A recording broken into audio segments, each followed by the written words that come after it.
بسم اللہ الرحمن الرحیم۔ میت کو غسل دینے کے آداب نمبر 1، میت کو 3 مرتبہ دھونی دینا۔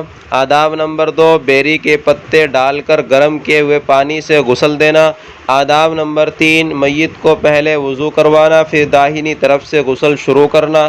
آداب نمبر 4، غسل دینے میں طاق عدد کی رعایت کرنا۔ آداب نمبر 5، میت سے کسی عیب کے ظاہر ہونے پر اس کا افشا نہ کرنا۔ آپ صلی اللہ علیہ وسلم نے ارشاد فرمایا، جو شخص میت کو غسل دے اور اس کے عیب کو چھپائے تو اللہ سبحانہ و تعالیٰ اس کے گناہوں پر ستاری فرمائیں گے۔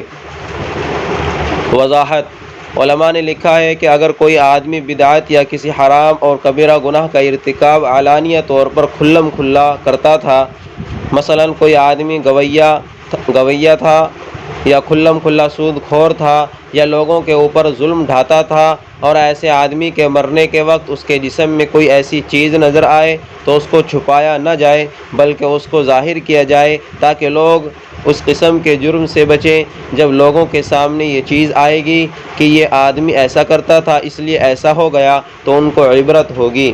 آداب نمبر 6، میت کو خوشبو لگانا۔ آداب نمبر 7، میت کو اچھے کفن میں کفنانا۔ آداب نمبر 8، اگر بآسانی میسر ہو تو حبری یعنی یمنی مخصوص کپڑے میں کفنانا۔ آداب نمبر 9، سفید کپڑوں میں کفنانا۔ آداب نمبر 10، کفن کی تنگی کے وقت سر کو ڈھانک دینا۔ آداب نمبر 11، بسہولت ہو سکے تو غسل کرانے والے کا غسل کر لینا اور جنازہ اٹھانے والوں کا باوضو ہونا۔